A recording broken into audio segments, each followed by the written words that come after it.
Hej venner. Vi skal spise noget mere vildt. Det skal vi både til hverdag og til fest.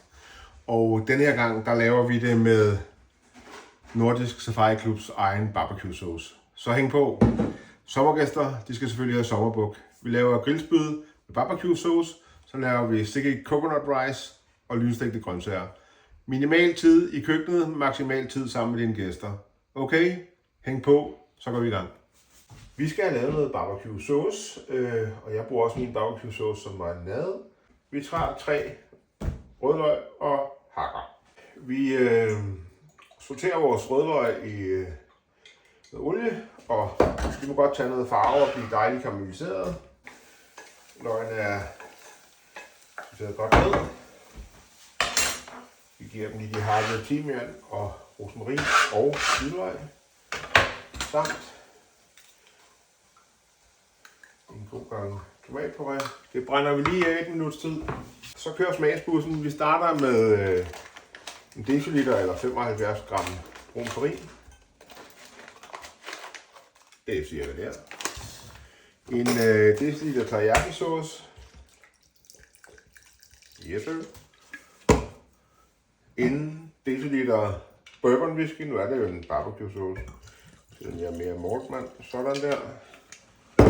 En deciliter ketchup.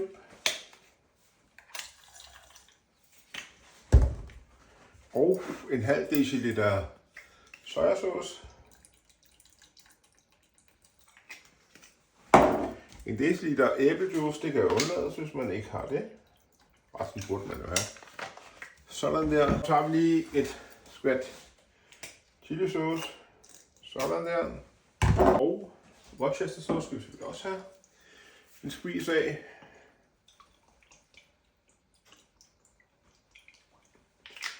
Sådan. Lidt dijonsenap. Noget smuk paprika. Altid godt. Og noget sort peber selvfølgelig. Lidt chili efter behov. Over simmer i 20 minutter. Og derefter så blender vi det. Simmer videre i 20 minutter. Og så justerer vi smag. The NSK BBQ sauce. Altså Nordisk Safari Clubs egen barbecue sauce. Ja. Yeah. Køllen er tøet op. Vi skal have skilt den ad i muskelgrupper. Befriet den for sener og hinder. Og så skal vi have skåret den ud i chunks af 3x3 cm. Vi har tørbrændet kødet i 12 timer. I 1,5% salt. Det vil sige, at vi har tørsaltet det med 15 gram salt per kilo i 12 timer. Nu kommer vi det op i en frysepose. Sådan.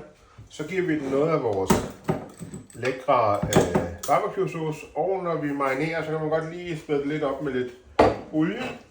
Og så får den altså bare rigeligt af det her lækre her. Derefter masser det godt. Og læg det på køl i mindst 12 timer. Vi monterer chunksene med lidt afstand mellem dem, og da der stadig er nogle timer til gæsterne kommer, så over på fadet, film over ind i køleskabet. Grilles 4 minutter, hvile 8-10 minutter.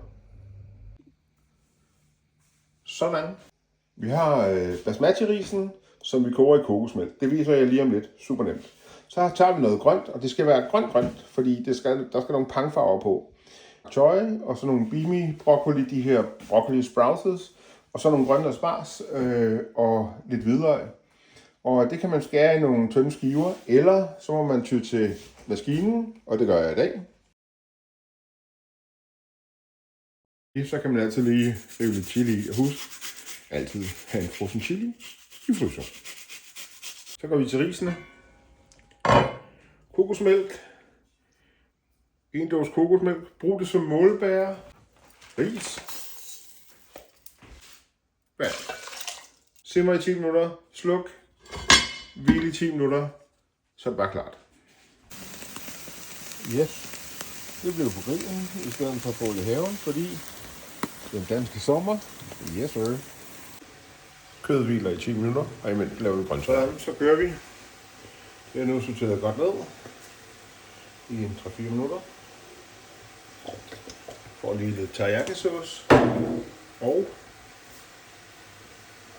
vi kan have noget limesaft. Salt og peber. Det er klar.